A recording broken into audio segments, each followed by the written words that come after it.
Will you work together? Do you really think you can do it all on your own? Will you survive? The Sleepover!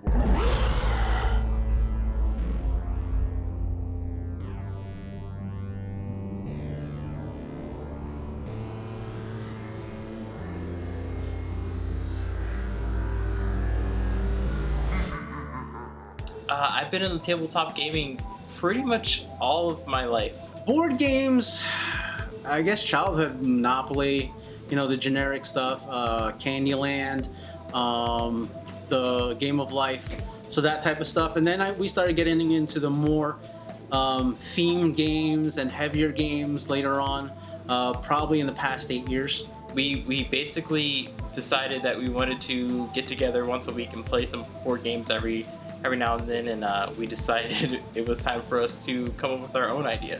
So the Sleepover is a game that actually happens at someone's home.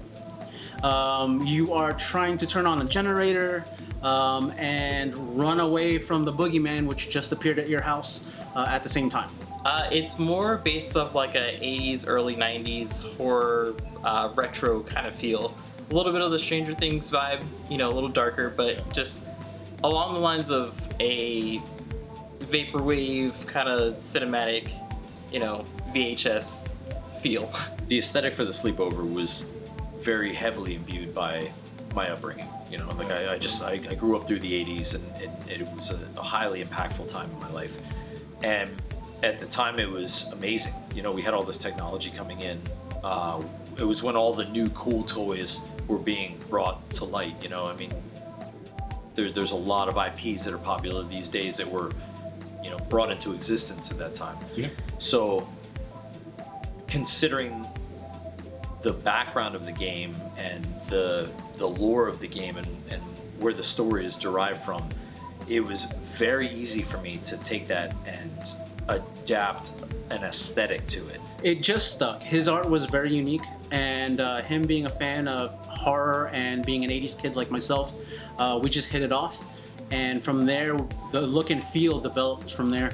Every idea we came up with, he bounced back to us in art form, so it was perfect. I was involved with the 3D design as far as making the actual figure or physical copy of the boogeyman. It's a little difficult, actually. Not having a full 360 left, right, back, front, overhead, under shot of the physical boogeyman is kind of just kind of winging it and figuring out what shapes the original artist wanted to go with. There's things that whether or not that we choose to believe that they're real, they hold weight in our immediate reality. And the boogeyman is one of those things that has consistently represented and consistently shown up for duty. He's an amalgamation of things that would terrify us as kids. So again, we're bringing it back to being a child and scared, because the characters that you play are about around maybe 8 years old. If you were to pick up the game, the first thing you're going to see is that the boogeyman doesn't look so friendly. We think he's more of ethereal form, so he obviously can come into a more solid form and grab you and take you away, but for the most part, he's just a thing of nightmares. We have the discussion that we like to talk about how you're not supposed to make fun of the boogeyman. It's an internal joke, but he's consistent. Right. And I'm not trying to invite anything like that into your playfield, but it's if folklore exists for a reason, and I like to think that folklore exists in a capacity that we're not supposed to forget the core of that message. And if there's a core message that we could pass on about the boogeyman, it would be not to make fun of him. Don't make fun of the boogeyman. That's all I have to say. Just don't make fun of the boogeyman. I have personally flipped the first card of the game, and that's it. Game over. Boogeyman wins. But we've also had games that were they were long and they were arduous, and they took upwards of two hours or so. Or there's tension. Every play is different. It's totally replayable. It's a game that invites intimacy, and it's also a game that invites community. So we're excited to have that kind of spectrum available to us. The game is very co-op. You have to work together. But the key thing is to move along the board. You don't want to be caught in a group.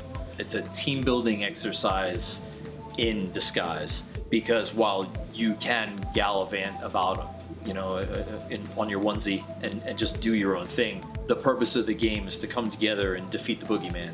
And you'll find that it behooves everyone in the game if you just watch out for who's next to you, and make sure that everybody makes it through together. In the horror genre, you have to run.